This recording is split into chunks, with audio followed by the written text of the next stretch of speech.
మంచి కార్యక్రమాలు చేస్తున్నటువంటి విశాఖపట్నంలో ఉన్నటువంటి ఆటో స్టాండ్లో ప్రథమమైన ఆటో స్టాండ్ అని చెప్పడానికి చాలా గర్వంగా ఉంటుంది సార్. కారణం ఏంటంటే ఇక్కడ అనేక మంది ఎవరైనా సరే అంటే అనేక మంది పేదవాళ్ళ వాళ్ళు వచ్చి వాళ్ళు ఏదైనా అనుకోకుండా వాళ్ళు చనిపోయే పరిస్థితుల్లో వాళ్ళ దహన సంస్కారం ఈ ఆటో కార్మికులు చేస్తూ ఉంటారు. అంతేకాకుండా ఇక్కడ ఉన్నటువంటి బ్యాగులు కానీ ఏమైనా వస్తువులు కానీ దొరికిన వెంటనే స్థానిక పోలీసులకు కానీ లేదా రైల్వే అధికారులకు కానీ అప్పచెప్పి వారి సామాన్లు వాళ్ళకి అప్పచెప్పడంలో ఈ స్టాండ్ వారు చాలా సహాయ సహకారాలు అందిస్తారు. కాకముందు కార్పొరేట్ అయిన తర్వాత కూడా వీళ్ళకి అన్ని విధాలుగా కూడా ఎప్పుడు అండదారులు అందిస్తూ వాళ్ళకి ఆపదలో ఉన్నప్పుడు నేను ఉన్నానని చేయొద్దనివ్వడంలో ఆయన ఎప్పుడు కూడా ముందే ఉంటుంటారు.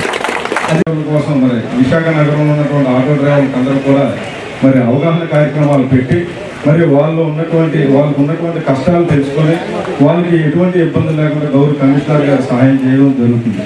అదే క్రమంలో మన కంచరపాలెం పోలీస్ స్టేషన్కి వచ్చినటువంటి నూతన సిఎస్ఆర్ కూడా ఈ మధ్యకాలంలో మనకు ఉన్నటువంటి ఆయన పరిధిలో ఉన్నటువంటి అనేక ఆటో స్టాండ్లో మంచి అవగాహన కార్యక్రమాలు పెడుతూ వాళ్ళు ఉన్నటువంటి ఇంకా వాళ్ళకి మేము ఏ విధంగా సాయం చేయగలం, మీరు ఏ విధంగా ఉండాలనే ఆలోచనతో చాలా ముందుకెళ్తున్నారు సార్. ఇలాంటి చేసుకోగలుగుతున్నాం కాబట్టి ఇది ఎంతో మంచి కార్యక్రమం చేస్తున్నారు.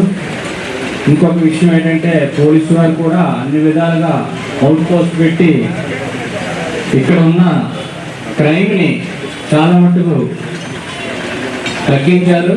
ఇంకా బాగా తగ్గుతుందని నేను ఇంకా ఆశిస్తున్నాను. అదేవిధంగా ఆటో సోదరులకి ఎవరికైనా ఏ విధమైన హెల్ప్ కావాలన్నా చాలాసార్లు చెప్పాను, మీ ప్రెసిడెంట్ గారికి కూడా చెప్పాను, ఏదైనా ఉంటే చెప్పండి చేద్దాం. నా వంతు వరకు నలుగురికి శుభాకాంక్షలు తెలియజేస్తున్నంత మాత్రాన మన మీద ఉన్న బాధ్యత అనేది విస్మరించుకోకూడదు. ఎప్పుడు కూడా దాన్ని ఎప్పుడూ కూడా దేశం పట్ల ప్రజల పట్ల మన సమాజం మన చుట్టూ ఉండే సమాజం పట్ల మనం బాధ్యతాయుతంగా ఉంటూ అందరినీ కలుపుగోలుతనంతో వెళ్ళాలని మనస్ఫూర్తిగా కోరుకుంటున్నాను. అంటే మన ఆటో సభ్యులందరికీ అందరికీ కూడా 79వ స్వాతంత్ర శుభాకాంక్షలు తెలియజేస్తున్నాను. నిజంగా ఆటో అనేది అది ఒక చాలా ఇప్పుడు మనకున్న ఈ రోడ్లు మనకు ఈ ట్రాఫిక్ వల్ల నిజంగా ఈ ఆటో అనేది చాలా ఇదిగా అంటే మీ ఒక దగ్గర చేయవలసిన ఒక బేరంతోనే సరిపోతుంది, 1-2 బేరాలతోనే. అది నేను అర్థం చేసుకుంటున్నాము. అలాగే మా కుటుంబ తరపు నుంచి ఎప్పుడూ కూడా సహాయ సహకారాలు అనేది ఎప్పుడూ ఉంటుంది.